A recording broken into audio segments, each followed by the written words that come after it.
Assalamualaikum warahmatullahi wabarakatuh. Bismillahirrahmanirrahim. Bismillah, alhamdulillah, assalatu wassalamu ala rasulillah Sayyidina wa maulana Muhammadin ibni Abdillah. La hawla wa la quwata illa billah. Para pemirsa yang budiman, pemirsa Muzawin Channel yang berbahagia, semoga semua sehat. Bapak-bapak, ibu-ibu, mbak-mbak, mas-mas, adik-adik, mari kita awali dengan bersyukur kepada Allah dengan mengucap hamdalah, alhamdulillahirabbil alamin. Salawat dan salam kita sampaikan kepada Nabi Muhammad SAW beserta keluarganya dan para sahabatnya. Allahumma sholli wa sallim wa barik ala sayyidina maulana Muhammad wa ala alihi wa sahbihi ajmain.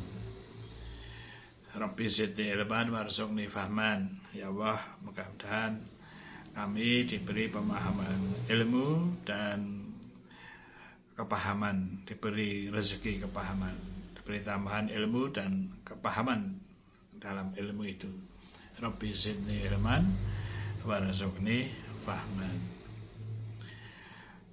Para pemirsa yang budiman, matematika kita tahu sekali lagi pelajaran yang perlu perhatian, ya, baik yang sekolah maupun yang tidak sekolah. Untuk orang-orang yang awam, tidak sekolah atau sekolahnya itu hanya sampai sekolah menengah barangkali, ya, itu memandangnya setelah tamat, kalau ditanya matematika itu ya hitung-hitungan gitu, ya, berhitung, hitung-hitungan, bisa mengalihkan, membagi, ya. Lalu yang lain-lain karena merasa tidak bermanfaat barangkali secara langsung, maka dilupakan. Seperti belajar aljabar, belajar kalkulus, belajar yang sulit-sulit, itu terlupakan, ya. Dan memang demikian, ya. Yang tertinggal bagi bapak-bapak, ibu-ibu adalah cara berpikirnya. Cara berpikir matematika dalam menentukan sesuatu, itu ada suatu cara matematika itu, ya. Karena itu yang tersisa. Ada seseorang yang belajar matematika sampai luar biasa belajarnya itu dan pandai, nilainya bagus-bagus, tapi suatu ketika dia menjadi manajer perusahaan. Lalu ditanya oleh ayahnya ahli matematika juga, lalu untuk apa kamu belajar matematika dulu itu, ya. Lalu anaknya menjawab, karena anaknya orang pandai juga, itu kalau tanpa belajar matematika saya tidak bisa untuk memanage perusahaan yang besar semacam ini. Jadi logika, strategi, berpikir kritis, ya, kreatif dan lainnya itu ada di dalam matematika, sehingga otomatis perhitungan kalau mau menggaji, mau mencari laba, keuntungan dan sebagainya otomatis. Tetapi maksudnya sebenarnya bukan sekadar hitung-hitungan. Nah, lalu bagaimana matematika itu? Salah satu cara berpikir matematika itu ada yang namanya berpikir melalui contoh, membuat suatu keputusan yang sifatnya umum, ya. Tapi ini prosedur ini ya harus diperhatikan oleh orang matematika, ya. Jadi lalu dia bisa mendeteksi apakah contoh itu lalu istilahnya digunakan secara umum yang di sosial, ya. Misalnya ada sesuatu kejadian di suatu tempat, terpleset misalnya, ya, di suatu paving itu. Lalu kan ada juga yang langsung memutuskan jangan lewat situ nanti terpleset. Ada juga yang orang misalnya yang saya masih ingat itu ada orang makan apalah kangkung, lalu ada lintahnya atau apa, lalu dimakan. Mungkin kasusnya kan pertama dia tidak dimasak kan, lalu hewannya tidak mati. Nah itu kan kasus gitu. Lalu tiba-tiba di medsos disebutkan jangan makan kangkung, hati-hati nanti ada lintahnya lah. Ini suatu kesimpulan yang terlalu ceroboh ya di dalam hal berpikir gitu. Dalam matematika diajarkan, misalnya kita berpikir dari contoh-contoh sederhana, kita simpulkan. Ya, kesimpulan itu bisa berupa rumus, kesimpulan itu bisa suatu cara ya untuk memutuskan itu kebenarannya. Kebenarannya itu sebenarnya dalam matematika nanti harus dibuktikan lagi. Ya, harusnya begitu. Jadi betul-betul itu keputusan itu adalah valid untuk semuanya. Misalnya ya seseorang belajar tentang misalnya awalnya itu anak-anak ya, ini sebagai gambaran anak-anak belajar tentang luas daerah, luas daerah persegi panjang misalnya gitu. Itu mula-mula diberi kotak-kotak begitu, lalu dihitung lalu berapa itu ya banyaknya satuannya, jadi luasnya itu adalah sekian kotak misalnya satuan gitu ya, diberi kotak-kotak gitu. Lalu mengambil lagi dengan kotak-kotak yang berbeda, kemudian lagi persegi panjang dengan kotak-kotak beda, disuruh hitung lagi 1, 2, 3, itu awalnya begitu aja dihitung. Lalu yang ambil lagi orang paling tidak ya 3 kali gitu ya, jadi untuk uji itu 3 kali contoh gitu. Lalu dari situ diamati lagi dari awal, itu yang awal-awalnya dikenalkan dengan panjang dan lebar, ada berapa satuan di panjangnya, ada berapa kotak, ada berapa satuan yang di lebarnya. Lalu coba dikalikan, ketemunya kok pas dengan tadi yang dihitung itu, kotak yang dihitung itu. Lalu sekarang mengecek lagi yang berikutnya ya, bagaimana, berapa panjangnya, berapa lebarnya, dikalikan, cocok lagi ya. Lalu yang ketiga cocok lagi, mungkin sekali ambil lagi yang keempat, cocok lagi. Nah sekarang karena kecocokan itu tadi itu kan berdasarkan contoh. Lalu kalau begitu untuk menghitung luas persegi panjang itu cukup panjang kali lebarnya begitu, panjang kali lebar dikalikan kira-kira ketemu cocok gitu.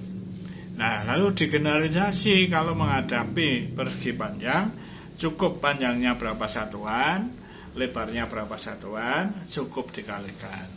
Nah di situ juga masih berkembang pemikirannya. Kalau satuannya nanti sembarang satuan kotaknya itu pokoknya sekian satuan gitu. Nah sekarang kalau pakai senti misalnya, luasnya ini dalam ukuran sentimeter persegi misalnya luasnya. Kalau dalam meter ukurannya menjadi meter persegi. Lalu dia paham tentang mencari luas persegi panjang. Begitu pelan-pelan ya di dalam belajar itu. Yang juga penting adalah seseorang tahu prosedurnya. Para siswa tahu prosedurnya, ya peminat matematika, bapak-bapak, ibu-ibu, mbak-mbak, mas-mas, itu tahu kalau tahu caranya, nanti kalau bapak-bapak, ibu-ibu mengajarkan pada anaknya kan ngerti. Harusnya ini pakai contoh-contoh dulu. Lalu dicari perumumannya. Ya, kalau dalam bahasa lainnya generalisasinya ya, menjadi rumus aturan. Kalau kita tidak bicara rumus dulu, menjadi aturan umum yang bisa selalu dipakai. Kalau kita menghadapi sesuatu yang bentuknya persegi panjang, maka di dalam mencari luasnya itu cukup mengukur panjangnya, mengukur lebarnya, dikalikan panjang kali lebar kalau bentuknya persegi panjang. Lalu bapak-bapak, ibu-ibu berpikir, kalau tidak persegi panjang, bentuknya itu tidak persis. Nah itu kalau di masyarakat kan hanya ada ilmu prediksi kira-kira gitu ya, diambil persegi panjangnya berapa, kalikan lalu sisa, kalau itu tanah ya, sisa tanahnya itu berapa, Tinggal memperkirakan kan begitu kalau mau membeli ya. Jadi di sini baru melihat bentuknya, bentuk persegi panjang itu mau mencari luasnya adalah panjang kali lebar dengan cara memberi contoh-contoh. Demikian pula ketika mencari luas segitiga, mula-mula segitiganya yang gampang segitiga apa? Siku-siku misalnya ya, siku-siku. Nah itu kalau orang matematika berpikir gimana ini caranya untuk menjelaskan bahwa luas daerah segitiga siku-siku itu setengah alas kali tingginya. Nah dikenalkan dulu ini alas tinggi, kalau tadi panjang lebar ya, persegi panjang. Kita ke piawaiannya itu ingin mengkoneksikan, menghubungkan dengan yang sudah dipelajari persegi panjang.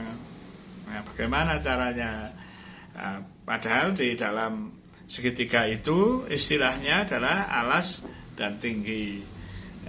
Sudah dikenalkan kepada para siswa atau kita mengenal, oh ini alas, ini tinggi. Gitu. Kita belum tahu bagaimana mau mencari luas daerah yang berbentuk segitiga itu. Nah, dengan penalaran yang baik, misalnya salah satunya ya, salah satu cara kan banyak cara. Ya salah satunya itu seolah-olah kita melengkapi segitiga itu. Kalau segitiganya itu seperti ini, itu dilengkapi itu gini. Ya, seolah melengkapi menjadi dua segitiga yang sama.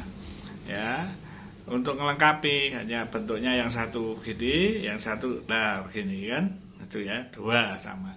Lah akhirnya menjadi bentuk persegi panjang yang tadi itu panjang kali lebar. Ya sama saja kita tahu kalau panjang kali lebar ya lebar kali panjang itu ya tahu. Sebab nanti lebarnya itu di alas ya, katakan tingginya itu ya gitu ya. Jadi itu bisa jadi di alas. Bisa jadi di tingginya ya. Jadi hanya kita melihat dari konteksnya.